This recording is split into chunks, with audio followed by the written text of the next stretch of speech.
ओम शांति। एक गरीब कुम्हार अपना गधा लेकर किसी जंगल से गुजर रहा था। उस गधे से उसे बहुत प्यार था। उसी पे अपना सारा सामान, बर्तन और जो भी उसका सामान था वो लादता था। चलते चलते रास्ते में उसे एक चमकीला पत्थर जैसा कुछ दिखाई देता है। वो उस चमकीली वस्तु को उठाता है, उसे देखता है, उसे लगता है ये एक पत्थर है चमकीला, इसका मैं क्या करूं। और क्योंकि उसे उस गधे से बहुत प्यार था तो वो पत्थर, वो कुम्हार उस गले के गले में बांध देता है और दोनों चलने लगते हैं। दूर से एक जौहरी उधर आता है उसी रास्ते से और वो देखता है कि गधे के गले में एक बहुमूल्य हीरा है और इतना बड़ा हीरा उसने अपने जीवन काल में आज तक नहीं देखा था। और वो जाकर उस कुम्हार से बात करता है और कुम्हार की बातें सुनकर उसे पता चलता है कि उस कुम्हार को ये पता ही नहीं ये क्या है। और वो जौहरी पूछता है ये चमकीली वाली वस्तु क्या है, कितने में दोगे? वो कुम्हार कहता है वैसी भी वस्तु मेरे कोई काम की नहीं है, मैं 8 आने में दूंगा। वो जौहरी कहता है ऐसा मामूली पत्थर और 8 आने में? मुझे 4 आने में चाहिए।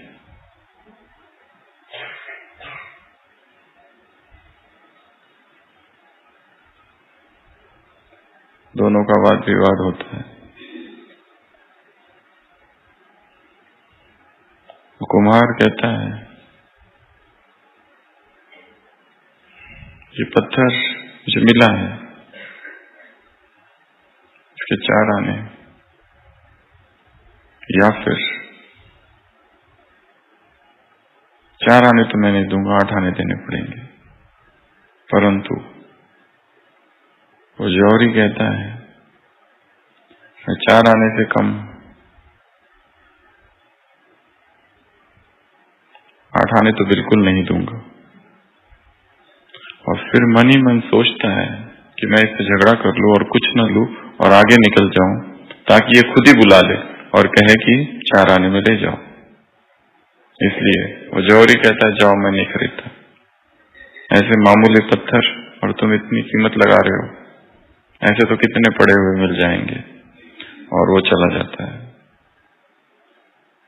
और थोड़ी देर के बाद जाने के बाद जब देखता है पीछे से कोई आवाज नहीं आई बुलाने की, सोचता है फिर जाऊं और पीछे जाकर देखता है तो अब वो पत्थर नहीं है।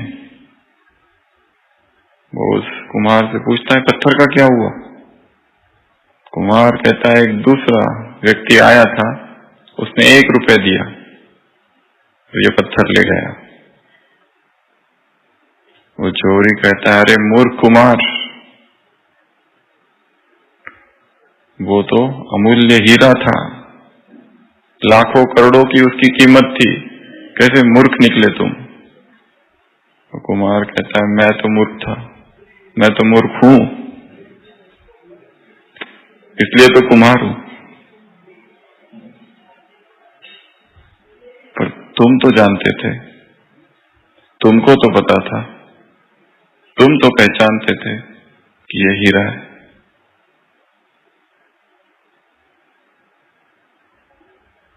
मेरा तो फिर भी फायदा ही हुआ, 8 आने में दे रहा था, वो व्यक्ति 1 रुपए में ले गया, तो तुम तो गवा बैठे। तुमने पहचाना था, तुमने जाना था।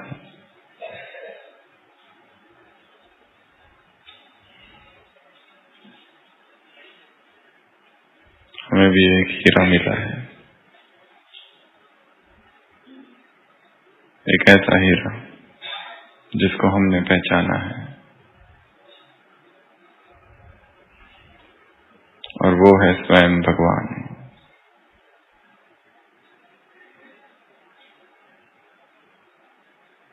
और किसने पहचाना? किसने पहचाना? करोड़पति, अरबपति, किसने? अमीर लोगों ने। जिन्होंने पहचाना वो साधारण आत्मा है, जिन्होंने पहचाना वो भोली भाली आत्मा है, जिन्होंने पहचाना वो गरीब आत्मा है। आज की अव्यक्त वाणी।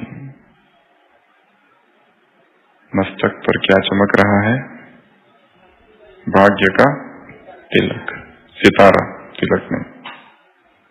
और चमक कौन सी है? कौन सी चमक है?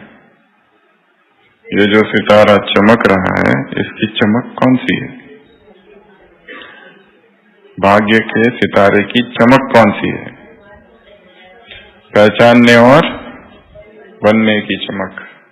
भगवान को पहचाना है, भगवान को जाना है और उसके बने हैं, ये है इस सितारे की चमक। और किसने पहचाना? जो साधारण आत्मा है। और किसने पहचाना? जो भोली भाली आत्मा है। और किसने पहचाना? जो गरीब है।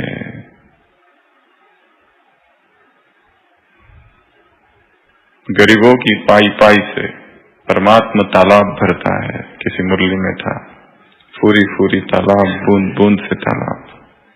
ये ईश्वरीय सागर है। वो चाहता, बुद्धिमानों की बुद्धि है तो किसी भी अरबपति खरबपति की बुद्धि को पलटा देता, परंतु अनेकों का भाग्य बनना है, अनेकों का भविष्य बनना है। इसलिए उसको पहचानने वाले साधारण आत्मा है, भोली भाली आत्मा। एक तरफ तो कहा तुम साधारण हो, तुम भोले भाले हो, तुम गरीब हो, इसी मुरली में दूसरी तरफ कहा तुम समझदार हो और विचारवान हो। फिर भी ऐसे कमजोर संकल्प करते हो। सारी ही मुरलियां यदि देखो तो शुरुआत कहाँ से होती है, मध्य क्या होता है, लास्ट में क्या होता है।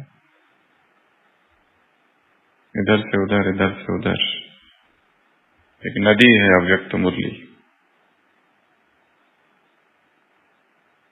बहती है, कल कल निनाद करती है नदी। अव्यक्त धारा है इसकी।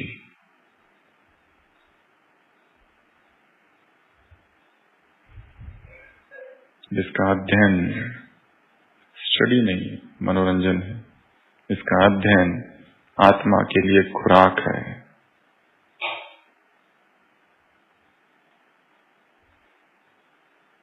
मेडिकल में एक शब्द है TPN, टोटल पैरेंटल न्यूट्रिशन।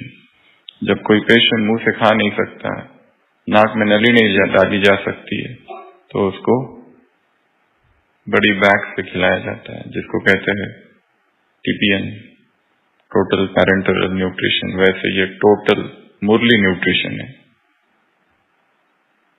संपूर्ण आहार, संपूर्ण खुराक। अगर इसका चिंतन नहीं करते तो आत्मा कमजोर होती जाती है, केवल पढ़ने पढ़ाने तक, सुनने सुनाने तक रह जाता है, तो आत्मा में बल नहीं भरता। तो मुरली की शुरुआत बाबा ने कहाँ से की? मस्तक पर क्या चमक रहा है? भाग्य का सितारा। और कौन से सितारे हो तुम? दो सितारे, एक भाग्य का और दूसरा सफलता के सितारे। सफल करने वाले। क्या सफल करने वाले? तन मन धन। तन सेवा में समर्पित, मन से विश्व परिवर्तन के निरंतर वाइब्रेशंस और धन।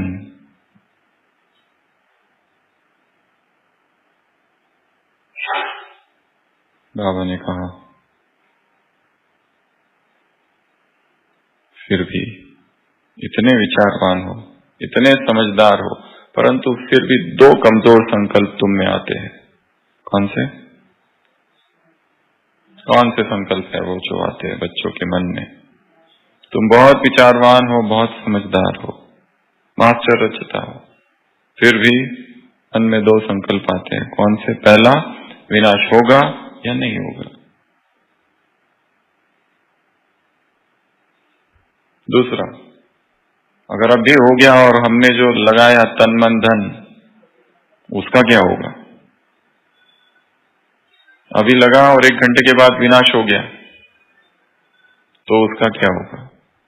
ये 2 प्रश्न हैं। उत्तर क्या है बाबा के पहले प्रश्न के लिए? विनाश के बारे में सोचते हो अर्थात बाप को विदाई। इधर विनाश और वो गया ऊपर।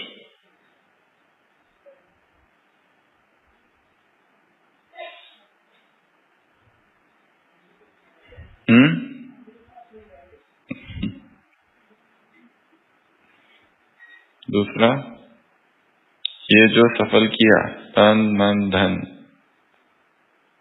इसका क्या होगा? बाबा ने पूछा इसका क्या होगा? तो ये डिपेंड करता है कैसे किया। सोच सोच के किया, हिसाब से किया, थोड़ा थोड़ा किया, देखा देखी किया, मजबूरी से किया। कैसे किया? उसने किया इसलिए हमने किया, देखा देखी, मजबूरी से जबरदस्ती सब कर रहे तो हम भी थोड़ा थोड़ा सोच सोच के हिसाब से कैसे किया। एक ये, और दूसरा है दिल से किया। क्या किया? सफल। किसको किया? तन को, मन को और धन को। अगर 1 घंटा पहले भी किया होगा तो भी ये दोनों ही निश्चय है। एक विनाश में निश्चय, और जो हम दे रहे हैं, किसको दे रहे हैं, किसके प्रति दे रहे हैं, जिसको दे रहे हैं वो अविनाशी है। ये अविनाशी खाते में जा रहा है तो बाप भी बंधा हुआ है एक का पदम करने के लिए। तो बच्चे विचारवान है, बच्चे बुद्धिमान है, समझदार है, फिर भी ये 2 कमजोर संकल्प है। होगा या नहीं होगा? कौन कह रहा है ये महत्वपूर्ण है। क्या कह रहा है वो महत्वपूर्ण नहीं है। कौन? वो जो सब कुछ जानता है, वो जिससे कुछ भी छिपा नहीं है, वो जो सारे रहस्यों का सागर है, सारे राज जिसमें समाये हुए हैं, वो कह रहा है। तो उसकी कही हुई एक बात, उसकी वाणी में निश्चय, उसके शब्दों में निश्चय, उसके महावाक्यों में निश्चय, उसके डायरेक्शंस में निश्चय, उसकी श्रीमत पर निश्चय, उसके दिए हुए ऑर्डर्स ऑर्डिनेंस में निश्चय, उसकी दी हुई मत राय ओपिनियन डिक्टेट्स, व्रत नियम मर्यादाओं में निश्चय, ये भी निश्चय है। समय में निश्चय, कौन सा समय चल रहा है और क्या होने वाला है। सो नो डाउट ये हदों की बातें हैं बाबा ने, हद की बातें हैं सारी।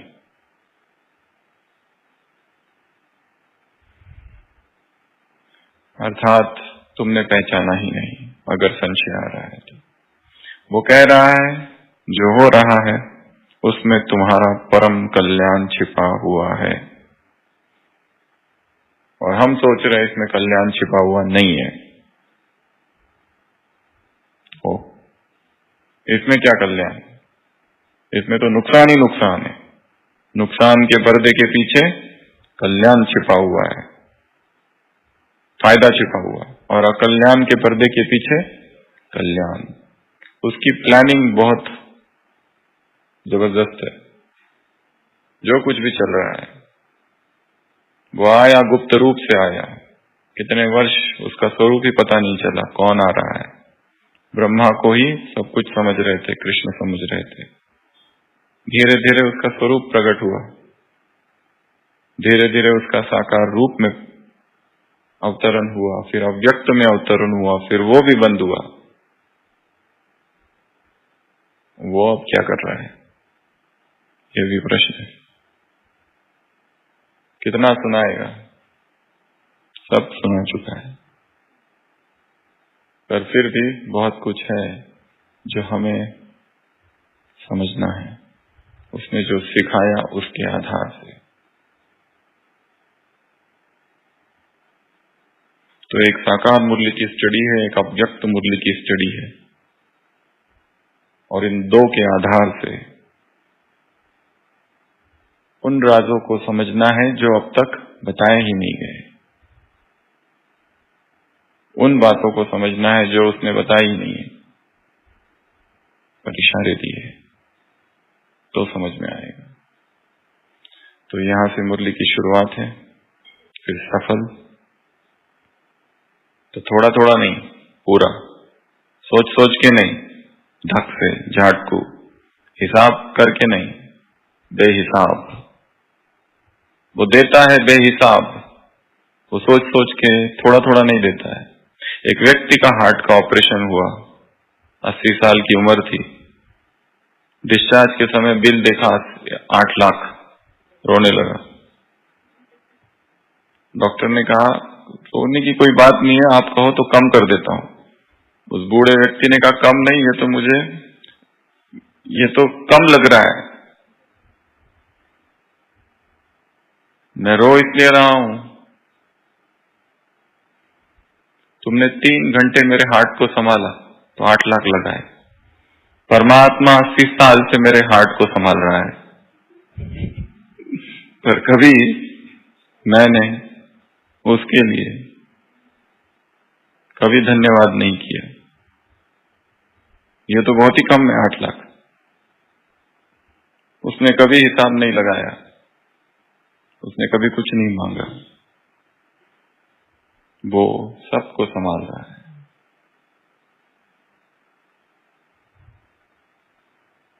तो मन में धन्यवाद और भाव की भाव उठे।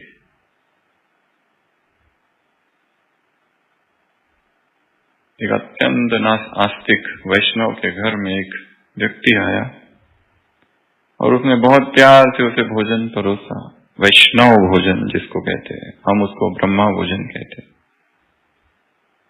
उसे वैष्णव भोजन भी कहा जाता है। और भोजन करने के बाद पता चला जिसको भोजन कराया वो तो परम नास्तिक है, वो तो नास्तिक ही नहीं बल्कि भगवान को गालियां देने वाला है। वो तो चला गया और इस व्यक्ति को इतनी आत्मग्लानि हुई कि मैंने किसको भोजन करा दिया। भगवान प्रकट होते हैं, कहते हैं व्हाट इज द प्रॉब्लम। वो कहता है ये मैंने पाप कर दिया। कहता है मेरी तरफ देखो, इतने वर्षों से इतने नास्तिकों को पाल रहा हूं विदाउट एनी पश्चाताप।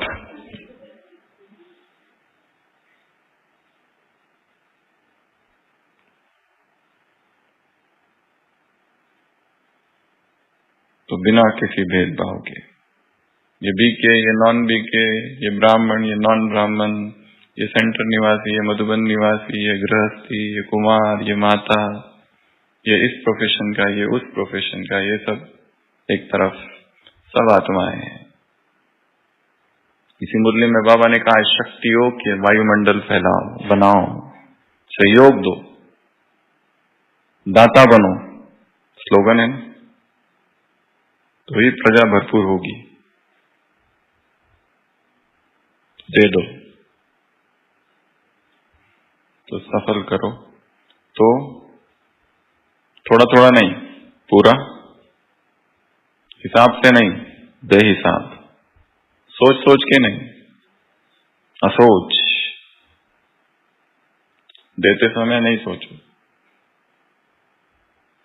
जो खजाने हमने अपने अंदर भरे हैं वो अब दूसरों को बांटने हैं।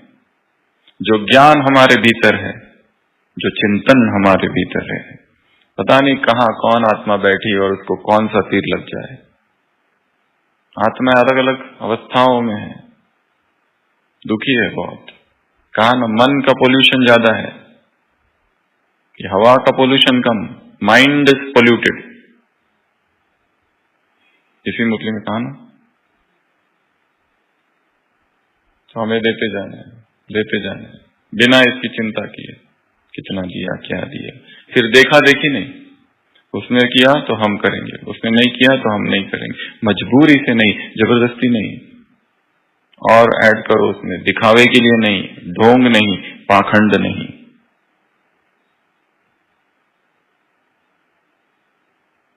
दे दो।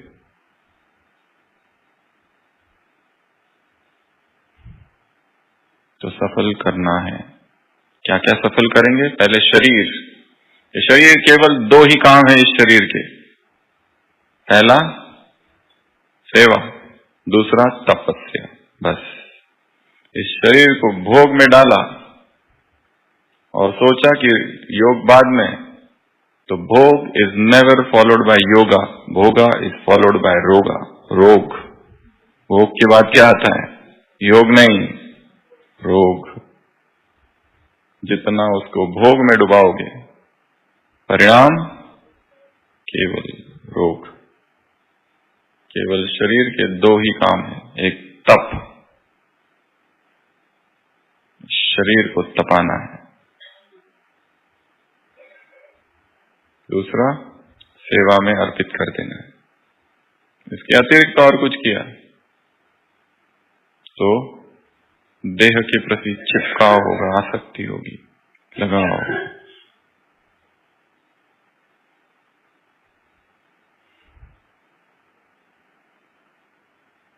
इसी मुरली में बाबा ने कहा, समय का इंतजार नहीं करो। क्या करो?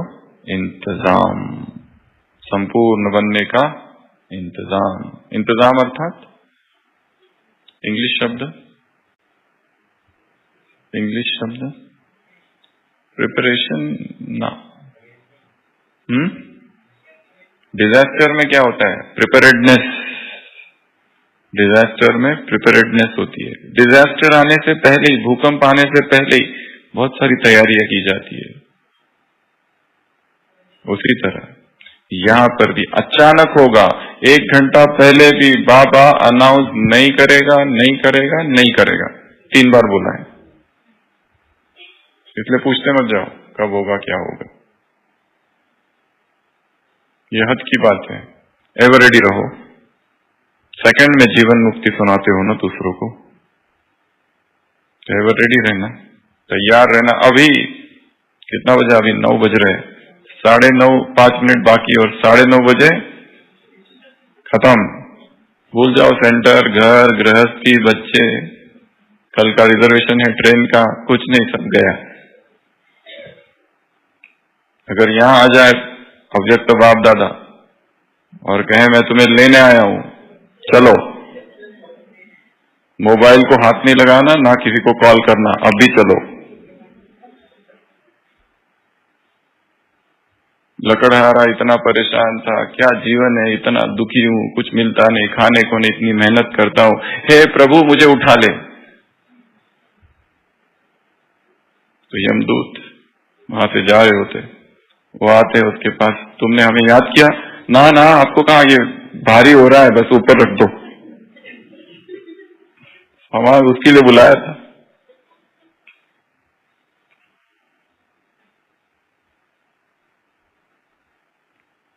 सतत तैयार।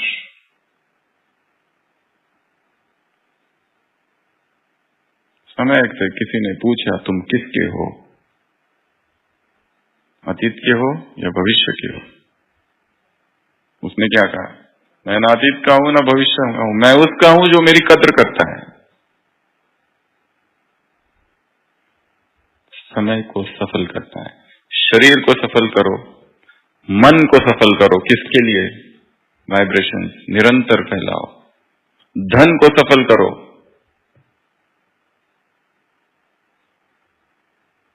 धन से अत्याधिक आसक्ति। शास्त्रों में लिखा है धन से 15 प्रकार के विकार जागते हैं। ये आपके लिए होमवर्क है। ढूंढो वो कौन से। शास्त्रों में जो लिखे है वो चिंतन करके तो बहुत निकाले जा सकते हैं, परंतु शास्त्रों में लिखा है 15 प्रकार के विकार धन से मात्र जागते हैं।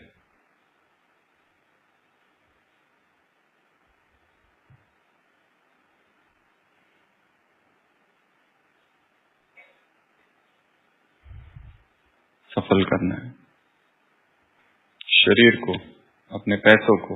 बाबा ने कहा और एक बात बताई इसी मुरली में, ये सब तो तुमने दिया पर जो मिला वो प्राप्ति, वो भी तो देखो प्राप्ति कितनी बड़ी है। एक तो ये पूछ रहे हो कि ये जो सफल किया इसका क्या होगा, और दूसरा ये नहीं देख रहे हो कि प्राप्ति कितनी ज्यादा है। ये तो सब दे दिया, वैसे भी क्या कर रहे थे इसका, कुछ भी तो नहीं था इसमें। ये शरीर का क्या कर रहे थे, भोग विलास में डुबो के रखा था, उसके अतिरिक्त क्या कर रहे थे। पैसे कमाने का साधन था और क्या कर रहे थे, घर गृहस्थी के काम में लगे हुए थे और क्या कर रहे थे, एक ही घर के लिए थे बस। अभी किसके लिए हो, जो विश्व के लिए आया है वो किसी एक घर का नहीं हो सकता, एक व्यक्ति का नहीं हो सकता। My interest are not even Indian but international. विश्व के लिए आया हूं मैं, किसी एक व्यक्ति के लिए नहीं, एक घर के लिए नहीं। इतनी सिंपल भी नहीं है कि तुरंत सहज साधन और तुरंत उत्तर आ गया। घुमा घुमा के वो ढूंढते ही रहो कहाँ है। हाँ, फरिश्ता ब्रह्मा को फॉलो करो, फरिश्ता बनो। ज्योति स्वरूप, ज्योति बिंदु, अशरीर स्थिति अकाउंट्स कर रहे हो तो वो अवस्था नहीं रहेगी, परंतु ये तो रह सकती हो क्योंकि प्यार तुम्हारा सबका किससे है, ब्रह्मा से है। अनुभव के नेत्र से देखा है, वैसे नहीं देखा है विदेशियों से मुलाकात, तो देखा तो है। सुनाते हो अनुभव, सुनाओगे तो इंडिया वाले कम सुनाते हैं। प्राइम मिनिस्टर और प्रेसिडेंट की आंखों में भी आंसू आ जाएंगे अगर गोपिकाएं सुनाएगी तो। ऐसे ऐसे अनुभव है आत्माओं के, परमात्मा प्रेम के अनुभव, प्रभु प्रेम के अनुभव, परमात्मा विरह के अनुभव। और जब इस प्रेम में बाधा पड़ती है तो ये प्रेम और बढ़ जाता है। इस प्रेम को रोका जाता है तो प्रेम की तीव्रता विरह में परिवर्तित हो जाती है, आग हो जाती है। आग, कब मिलूं, कब जाऊं मधुबन, ऐसी आग। तुम्हारी स्थिति कैसी होनी चाहिए साकार मुरली, जैसे जैसे गलियों में कौन, जैसे कोई पत्नी है और उसका पति आया हो तो गलियों में बावरे की तरह घूमती है, भाग के जाती है, वैसी। ऐसा प्रभु प्रेम। दुनिया के सारे प्रेम देख लिए, सब खोखले, क्या है, कुछ भी नहीं।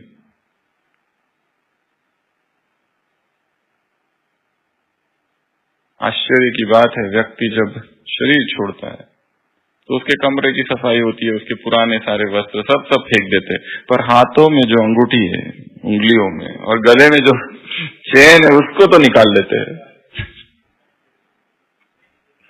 बाकी तो बिल्कुल दूर। इससे समझ सकते हो रिश्ता किससे था।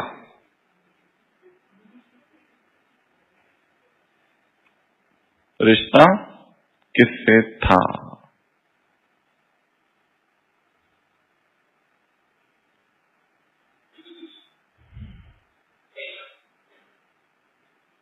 तो दुनिया का प्रेम देख लिए, व्यक्तियों का प्रेम देख लिया, सब समझ लिया। एक ही सच्चा प्यार है, उसके अतिरिक्त कोई भी नहीं।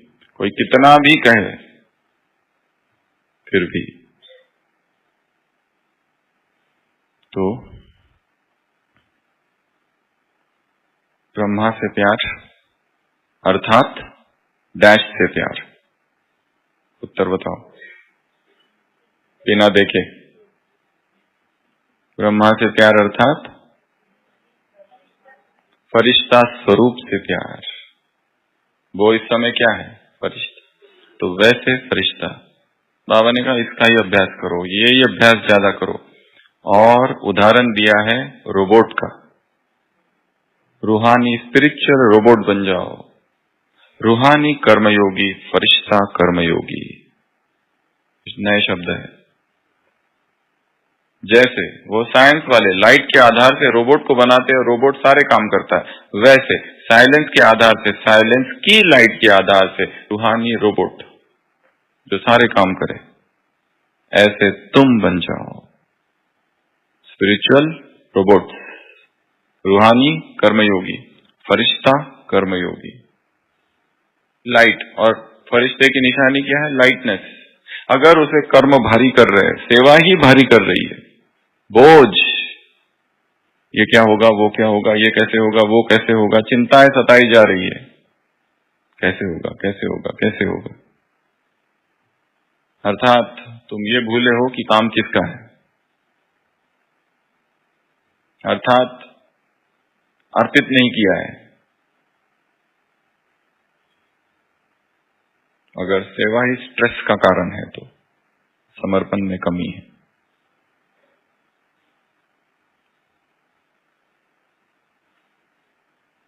तो फरिश्ता अर्थात हल्का, हल्का अर्थात बोझ नहीं, बोझ नहीं अर्थात कर्मों का बोझ नहीं, कर्म के जो परिणाम है अच्छे व बुरे, उससे भी डिटैच्ड, उससे भी अनासक्त,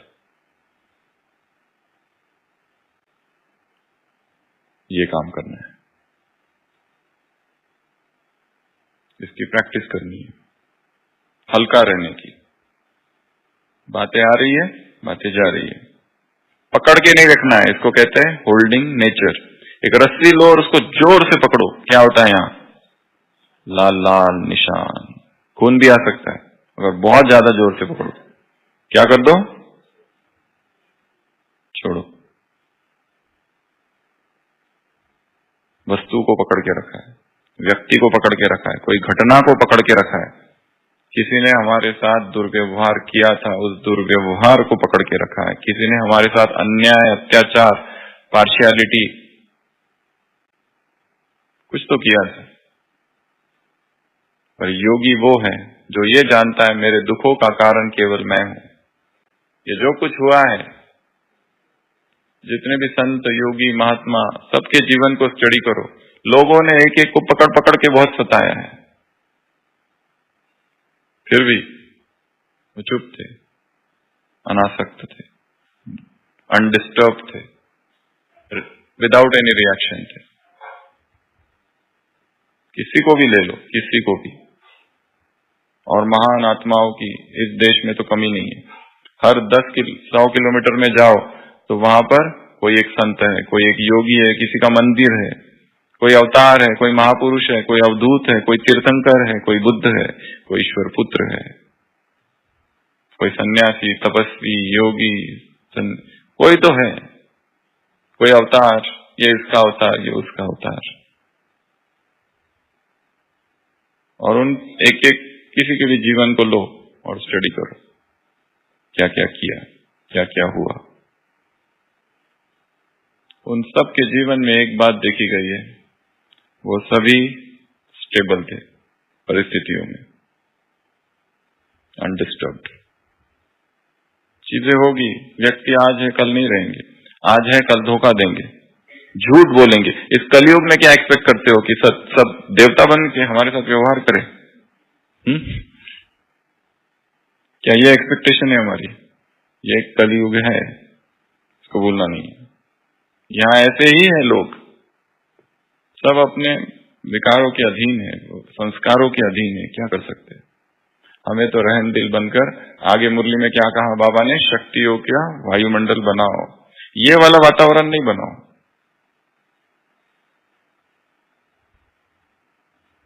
चाहे कितनी भी बड़ी बात हो जाए, क्या कहो हमेशा? कौन सी बड़ी बात है? क्या कहेंगे? क्या बड़ी बात है, कौन सी बड़ी बात है? Nothing new. एक व्यक्ति की आदत थी, वो हमेशा यही कहते रहता था, इससे भी बुरा हो सकता था। उसकी क्या आदत थी?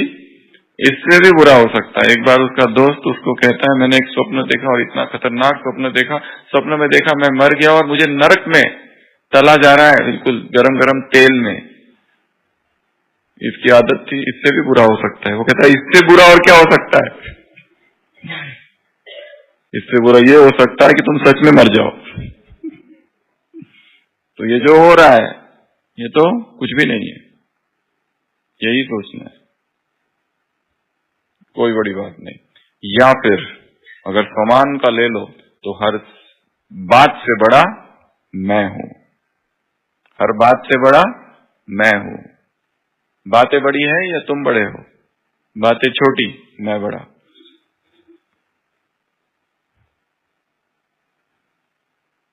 इसलिए बातें आई चली गई, आई चली गई, तुमने पकड़ के रखा है इसलिए दुखी हो, छोड़ दो, रिलैक्स। अब मधुबन में आए हैं सभी तो यहां छोड़ के चले जाए। मधुबन वालों से भी बात की है मुरली में, पांच शब्द भूलना मत, यहां डाल दो, अर्पित कर दिया, समर्पित कर दिया। जो बोझ है, जो स्ट्रेस है, जो टेंशन है, जो डिप्रेशन है, जो तनाव है, जो भारीपन है, जो किसी आत्मा के प्रति एक भाव है जो दूषित है, उसको यहां छोड़ दो और सबको माफ कर दो एक बार। बाबा ने कहा तुम दाता हो, वरदान में कहा ना शुभ चिंतन, शुभ चिंतन, शुभ चिंतक, स्नेह, सहयोग, जस्ट गिव। फिर आगे मुरली में अमृत वेला बाप से एक वरदान लो। कौन सा? बाबा से वरदान।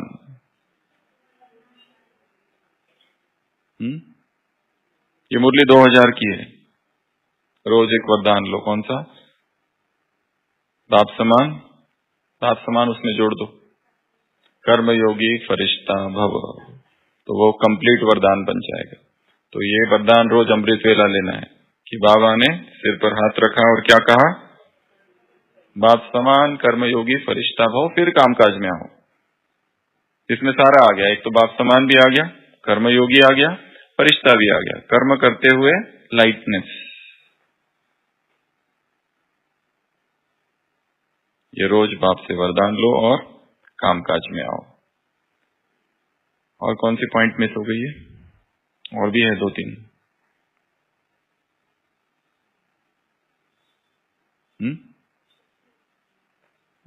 तो हो गया। नए वर्ष का लक्ष्य, हाँ, कौन सा लक्ष्य रखना है? संस्कार परिवर्तन। किसका? अपना भी और दूसरों का भी। दूसरों को भी सहयोग देना है, जो कमजोर है उनको गिराना नहीं है। और संस्कार परिवर्तन बहुत मुश्किल काम है, परंतु अपने संस्कारों को समझना है पहले कि मेरा ये संस्कार है, दुखी होना, उदास होना, नाराज होना, रूठना, रोना, ये है, या सेंसिटिव नेचर, या दूसरों को हर्ट करना, ये संस्कार बन गया बार बार करने की वजह से। या फिर बहुत ज्यादा बोलना, बाह्य मुक्ता में रहना, ये भी संस्कार है। अपने संस्कारों का खुद अध्ययन करना है, स्टडी करना है। संस्कार की जगह यूज करो वर्ड हैबिट्स, आदतें, कौन सी आदतें है, और उस पर काम करना है। तो इस मुरली में क्या क्या बातें थी, समराइज करेंगे। पहला, भाग्य। तो सोचो, भाग्य का सितारा वास्तव में यहाँ है और उससे किरणें फैल रही है। योग टेक्स्ट को ड्रिल में कन्वर्ट कर देना है। सितारा यहाँ है, वहां से किरणें फैल रही है। चमक कौन सी? जैसे हमने बाप को जाना और पहचाना और उसके बने, वैसे संसार की आत्माओं का भी भाग्य का सितारा चमके। दूसरा, सफलता का सितारा। सब कुछ सफल करना है, थोड़ा थोड़ा नहीं, सोच सोच के नहीं, हिसाब से नहीं, देखा देखी नहीं, मजबूरी से नहीं, बस दिल से दे देना है, अर्पित कर देना है। उसके बाद में पास करना है, बातों को पास करना है। आ रही है, जा रही है, आ रही है, जा रही है, उसका वर्णन नहीं करो। वर्णन करके वातावरण बनता है, उसको डिस्क्राइब करो। फोन पर आधा घंटा अगर सुनाओ मेरे साथ ये हुआ, फिर दूसरों को, फिर दूसरों को, फिर वो क्या हो जाता है, एक नेगेटिविटी क्रिएट हो जाती है। तो डोंट डू दैट। देन उसके बाद में इंतजाम करना है, तैयारी करनी है, एवर रेडी रहना है। मास्टर रचता हो तुम, समय का इंतजार नहीं करना है। उसके बाद में अगला रोबोट, अर्थात फरिश्ता, अर्थात कर्मयोगी। कर्म को नहीं छोड़ना है, कर्तव्य सर्वोपरि है। ये नहीं कहना मैं ये सब छोड़ के भी खाली योग में बैठता हूं ना, कर्तव्य। तो कर्तव्य, रूहानी रोबोट, इंतजाम, उसके बाद में दाता, शुभचिंतन, शुभचिंतक, स्नेही, हाँ, रस्सी और सांप का उदाहरण, ब्रह्मा, ब्रह्मा समान फरिश्ता। और नाम क्या है? ब्रह्मा कुमारी है कि शिव कुमारी है? ब्रह्मा कुमारी, क्योंकि ब्रह्मा से प्यार है। तो ऐसी ये ढेर सारी पॉइंट्स की भरी मुरली थी। ऐसे मास्टर सर्वशक्तिवान आत्माओं को, शुभचिंतक आत्माओं को, दाता आत्माओं को, ऐसे साक्षात्कार कराने वाली आत्माओं को, ऐसे वो चाबी वाली पॉइंट भी थी कि चाबी तो दे देंगे, परंतु यदि बाबा प्रकट हो गए तो उसको कुछ समझ नहीं आएगा, क्योंकि प्रत्यक्षता किसके द्वारा होगी? बाप और बच्चों के द्वारा होगी। ऐसे ऐसे देवता, सफलता के सितारे, भाग्य के सितारे आत्माओं को, ऐसे पास वाली आत्माओं को, ऐसे बाप समान आत्माओं को, फॉलो ब्रह्मा बाबा करने वाली आत्माओं को, रूहानी रोबोट बनने वाली आत्माओं को, रूहानी कर्मयोगी फरिश्ता कर्मयोगी आत्माओं को, ऐसे मास्टर रचता आत्माओं को, ऐसे तन मन धन सब कुछ सफल करने वाली आत्माओं को, ऐसे शक्तियों का वायुमंडल फैलाने वाली आत्माओं को, ऐसे अमृत वेला बाप दादा से बाप समान कर्मयोगी फरिश्ता भाव का वरदान लेकर फिर कामकाज में आने वाली आत्माओं को, ऐसे मन का पोल्यूशन किससे ज्यादा है? मन का पोल्यूशन दूर करने वाली आत्माओं को। तुमको ये सबसे बड़ा काम करना है।